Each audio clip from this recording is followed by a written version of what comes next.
Hi, I'm LDS in Medium, and thank you so much for tuning in today.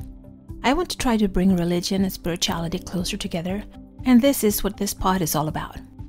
I will talk about my own thoughts and feelings as I am both LDS and have spiritual gifts, something that I've had my whole life, but I always thought that it was hard to combine these gifts with my religion. This has torn me into two directions, and I have talked to many people who feel the same way.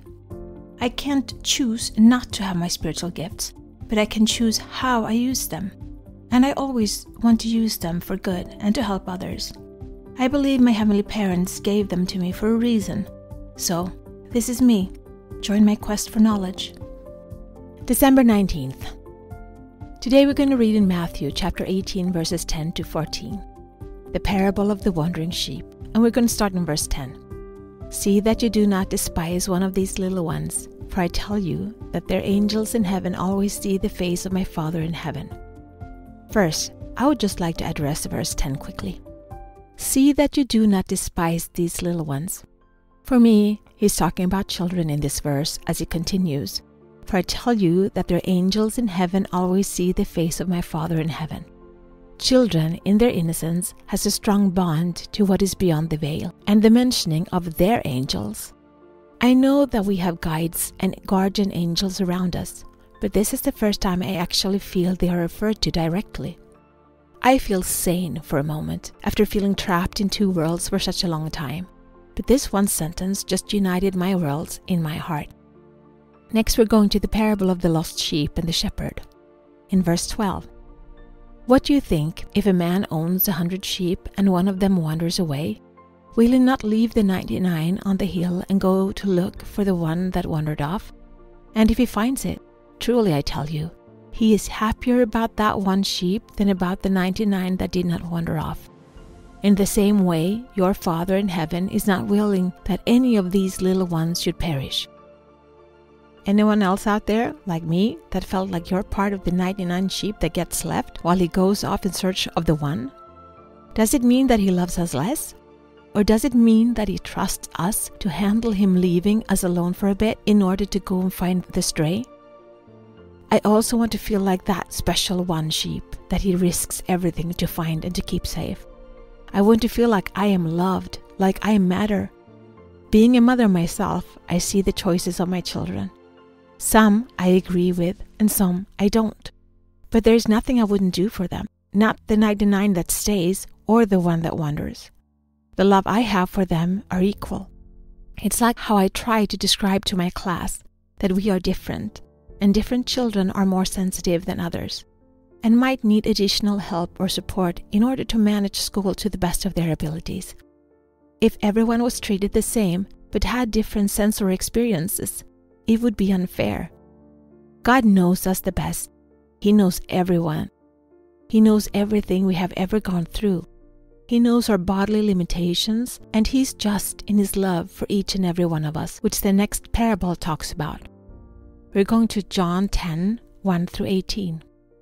Very truly I tell you, Pharisees, anyone who does not enter the sheep pen by the gate, but climbs in by some other way, is a thief and a robber. The one who enters by the gate is the shepherd of the sheep. The gatekeeper opens the gate for him, and the sheep listens to his voice. He calls his own sheep by name and leads them out. When he has brought out all of his own, he goes on ahead of them, and his sheep follow him because they know his voice. But they will never follow a stranger. In fact, they will run away from him because they do not recognize a stranger's voice. Jesus used this figure of speech, but the Pharisees did not understand what he was telling them. Therefore Jesus said again, Very truly I tell you, I am the gate for the sheep. All who have come before me are thieves and robbers, but the sheep have not listened to them. I am the gate. Whoever enters through me will be saved. They will come in and go out and find pasture. The thief comes only to steal and to kill and destroy. I have come that they may have life and have it to the full. I am the good shepherd. The good shepherd lays down his life for the sheep. The hired hand is not the shepherd and does not own the sheep. So when he sees the wolf coming, he abandons the sheep and runs away. Then the wolf attacks the flock and scatters it. The man runs away because he is a hired hand and cares nothing for the sheep. I am the good shepherd. I know my sheep, and my sheep knows me. Just as the Father knows me, and I know the Father. And I lay down my life for the sheep. I have other sheep that are not of this sheep pen. I must bring them also. They too will listen to my voice, and there shall be one flock and one shepherd. The reason my Father loves me is that I lay down my life only to take it up again. No one takes it from me, but I lay it down of my own accord. I have authority to lay it down and authority to take it up again. This command I received from my Father. Jesus Christ is the shepherd. He knows every sheep in his flock, and we know him. We know his voice. We know he sacrificed his life for us, and we know he did it willingly because he is our shepherd, and he loves us, his sheep. He came to give us life to the full. We are to have joy, and there is no greater joy than to know him, and to know that we are of him, and he is in us, and we are one. Be the light, share the light, spread the light, shine. This is my journey. Thank you so much for keeping me company today. Please download, like, share, and subscribe, and help spread the light and spread the word to expand our community. Let's bring more love, peace, and unity to this world. Take care of yourself and your loved ones. Always be grateful, kind, and loving. Be brave and remember to step out of your comfort zone and smile. If you support us on Patreon, you will get access to our meditations and extra materials so you can download them as MP3. Also, we now have a Facebook group, which you can access from our Facebook community.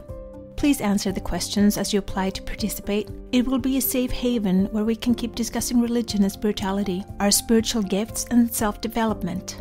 Remember, one person can make a difference, but together we can change the world.